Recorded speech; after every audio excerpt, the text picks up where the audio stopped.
Baby, the gauntlets are down and the girls have gone into full on pageant mode. It's, listen, it ain't the best friends race. It ain't no kind of race. They even said, girl, this ain't even the RuPaul's BP and PP race, honey. I said that. I said that. That's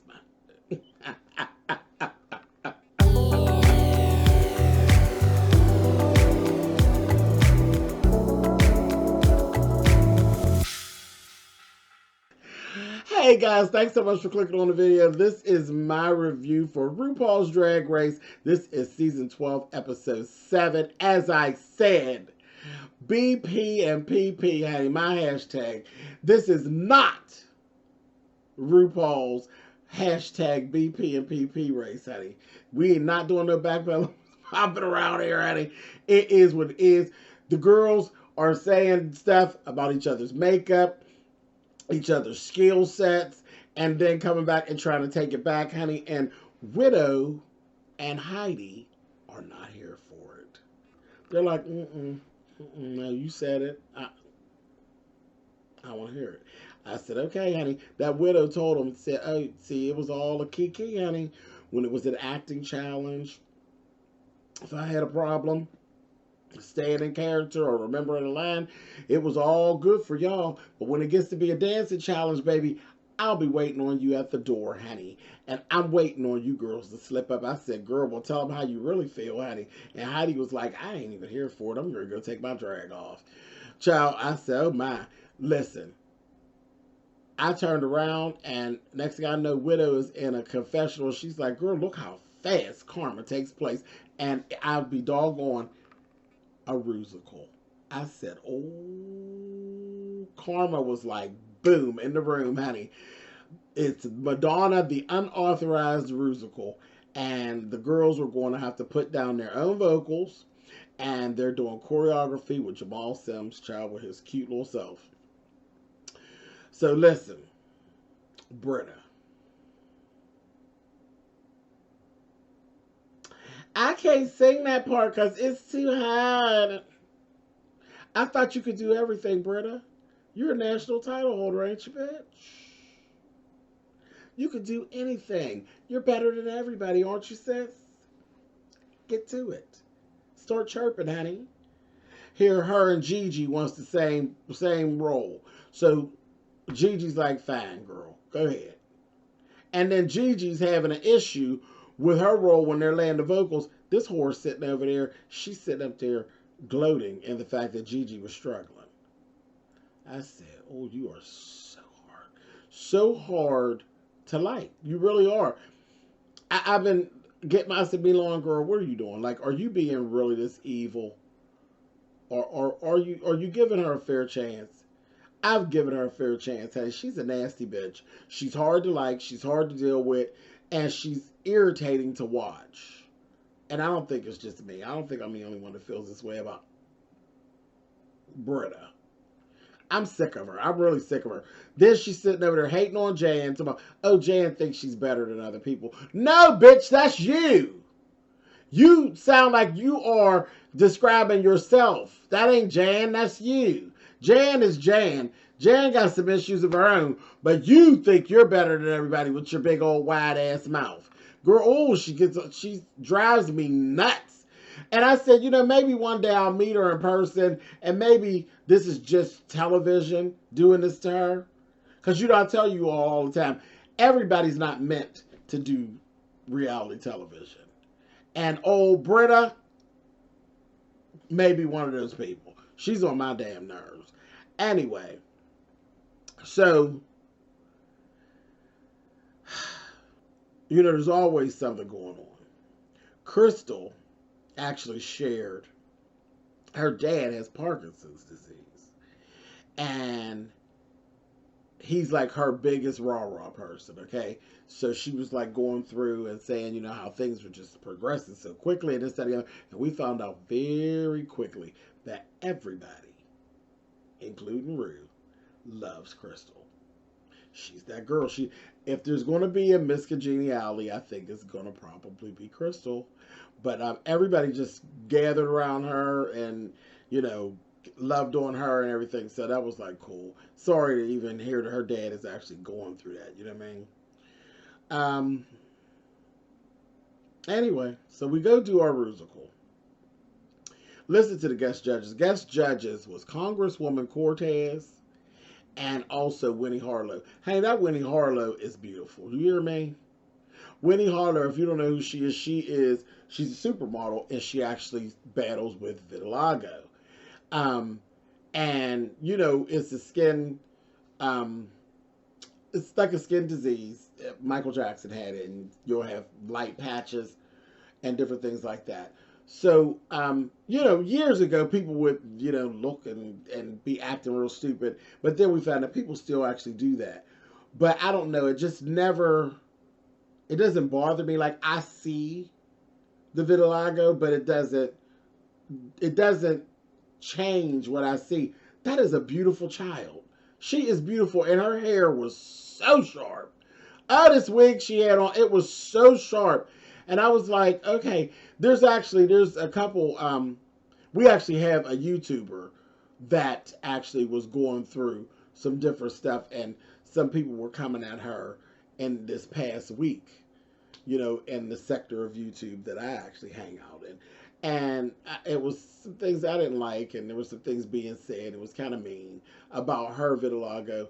And I'm like, do people really do that? Like, I mean, I know that used to happen years and years ago, but I thought people had gotten used to seeing the disease, and you know, there are foundations and there are more visible folk like Winnie that are out there. I didn't think that people were still doing that, but I remember years ago when it was like a big thing. You know, people they were like, uh, people would be mean and refer to them like they were lepers and stuff. Like when leprosy was a thing years and years and years ago.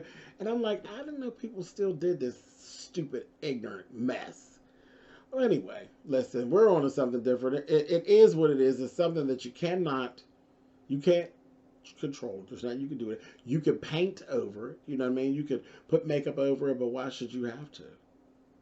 And with her makeup on or her makeup off, Winnie Harlow is a beautiful child. She really is.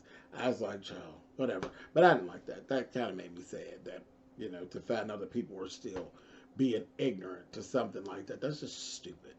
Anyway, so we do the musical. Who I thought stood out was Gigi, Sherry Pie, and Jan. Flat out.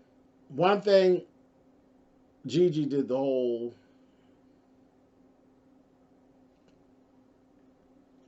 RuPaul's Drag Race thing. She was doing her thing, doing her character. She was in the whole Madonna feel. Then she did a back handspring. I'm like, Madonna don't do no damn back handsprings. There are very few. That's not even a woman thing. First of all, it's not a girl thing. It's not. I don't care how you do it. A back handspring is not feminine. It only looks good on female gymnasts. If you are a gymnast and you do it on the balance beam, is when it looks beautiful and swan-like. But just a back handspring, and then in heels, you just look out of place. And when drag queens do it, it just looks like a man flipping over in some heels. It's just so, you know what I mean? So and they were like, woo, no. When she did that, I felt like she broke character. Madonna doesn't do back handsprings. She doesn't do it. Anyway, but those three were my picks. I thought they did the best of all the girls. Night of 1,000 Michelle Visages was the runway for the week. And they had to just go and pick an iconic Michelle Visage look. So, of course, they had to scrounge through her Instagram and different things. The ones I thought that stood out was Jada, Jackie, Jan, Sherry, and Britta. Okay? They did well. This was the thing that I'll say this week. And I was happy about it. Because it don't happen all the time. But I was happy to see that they had to literally break the critiques down to nitpicking the little details. Like literally, when they did their runway, they had to nitpick down. They had to pull and hit Britta with the fact that her earrings were different than the ones that Michelle wore originally with the outfit. That's how good everybody did. That's when you know you're in a competition. When the critiques have to go all the way down to the minute details, that's when you know everybody is on their game and the competition has begun. So that was a good thing. And I know some people are going to be like, that is so petty. No, that's when everybody's really doing well. When you have to start nitpicking, that means everybody is on it. Everybody's on their A game. The winner overall ended up being Gigi Good. Bebe, you could see it all in Jan's face. She was upset. She thought she had won. But you didn't, sis. So that wasn't bad though. That, you know, that's always bad. When you, even if you think you should win something, you don't want to be that girl. That's like the last thing you want somebody to say about you. Like, look at her. She thought she should have won. Child, look at her. So that was bad. But anyway, so we got Heidi and Britta. And they ended up doing my little song by Miss Madonna. Honey, I'm burning up for your love. I was like, oh, come on, y'all. So it was interesting. It was interesting, honey, that they was doing their little thing, and it was like, how's this going to go? Because Britta had a gown on, beautiful gown, beautiful midnight blue gown, and Heidi was actually in a dress. And I was like, Heidi, just let it play to your benefit because it doesn't matter. It's Madonna. So being on the floor in your underpants showing, Heidi, that's Madonna. And that was the thing. Her performance was so good during the night. I understood why Heidi ended up at the bottom. Her performance was so good that night, but it lacked Madonna-ism. It looked like Heidi with a blonde wig on, getting down. But, you know, it was what it was. And then Ru had to make a decision. And he sent Britta home. I said, oh, see, bitch. It could have went either way. It could have went either way. I'm glad I didn't have to judge that one. I just kind of sat back and let Ru take care of it because it could have gone either way. They both performed their heart out, you know, but it could have gone either way. Anyway, but it didn't go Britta's way. She had to go. Her and her mouth, honey. Bye, Britta. So, I ain't heartbroken. Anyway, I'm out. I'm done. Thank you all so much for watching. I will catch you all next week. Charles just break it down. And listen, I'm going to say it again. Sherry pie. Child, screwed yourself, Sherry pie. Girl, you were wearing this competition out. You screwed yourself.